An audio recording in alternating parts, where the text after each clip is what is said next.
Início do cristianismo. Todos nós já sabemos que o cristianismo teve início com Jesus Cristo. Sendo batizado por João Batista com idade de 30 anos, segundo Lucas 3, versículo 23, que diz: E o mesmo Jesus começava a ser de quase 30 anos. O seu ministério durou 3 anos e morreu Jesus Cristo com idade de 33 anos, segundo estudos. E tendo Jesus ressuscitado ao terceiro dia, apareceu aos seus discípulos, confortando e encorajando-os. E assim surgiu o cristianismo. Durante sua história, o cristianismo passou de uma seita judaica do século I para uma religião existente em todo o mundo, conhecida na antiguidade. Nesse tempo, os romanos dominavam sobre a Judéia. No século I a.C., já nos fins, havia facções políticas que se digladiavam. De um lado, a aristocracia e o sacerdote judeu aceitavam a dominação romana, pois os primeiros obtinham vantagens comerciais e os segundos mantinham o monopólio da religião. Entre várias seitas judaicas que existiam, estava a dos fariseus voltada para a vida religiosa e o estudo da Torá, e a dos essênios que pregava a vinda do Messias. Nesse clima de agitação durante o governo de Otávio, nasceu em Belém um judeu chamado Jesus. Jesus pregava a igualdade entre os homens, o perdão e o amor ao próximo. As autoridades religiosas não aceitaram Jesus e condenaram à morte por crucificação. Levado pelos seus discípulos, os apóstolos, a diversas partes do Império Romano, as ideias de Jesus frutificaram.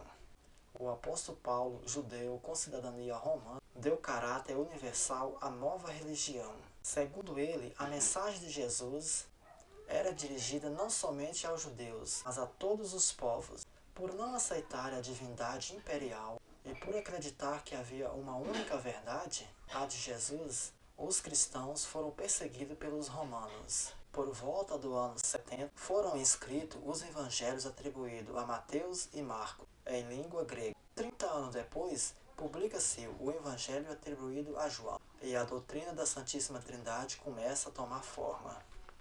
Os cristãos foram perseguidos por não jurar culto ao imperador. Ao mesmo tempo, cada vez mais pessoas se convertiam ao cristianismo. O poder do cristianismo não podia mais ser ignorado. A partir do momento em que cidadãos ricos do Império Romano se convertiam ao cristianismo. A perseguição aos cristãos pelo Império Romano ficou mais feroz a partir do ano 64, quando, conforme relato pelo historiador romano Tácito, o imperador Nero culpou-os pelo grande incêndio de Roma. Paulo e Pedro foram martirizados em Roma por Nero.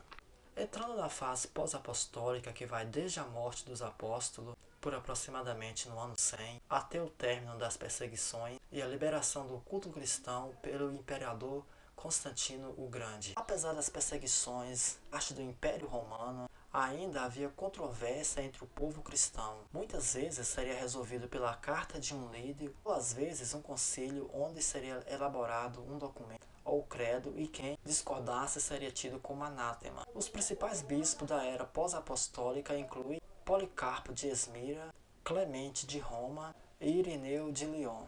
Esses homens supostamente conheceram e estudaram com os apóstolos. No século II, uma estrutura episcopal se torna mais visível. Essa estrutura foi apoiada pela doutrina da sucessão apostólica, onde o bispo se tornava o sucessor espiritual do bispo anterior em uma linha que remontaria aos próprios apóstolos. A arte cristã ou arte sacra surgiu relativamente tarde, e as primeiras imagens cristãs conhecida surgiu no ano 200. As primeiras controvérsias eram muitas vezes sobre a natureza cristológica, isso é, eles estavam relacionados sobre a humanidade ou a divindade de Jesus Cristo. O docetismo declarava que a humanidade de Jesus Cristo era apenas uma ilusão, negando assim a encarnação. Já o arianismo considerava Jesus como um ser que não era eternamente divino, mas que também não era um mero mortal, sendo, portanto, de menor status que o Pai. O trinitarismo declarou que o Pai, o Filho e o Espírito Santo formavam um ser em 3 pessoas.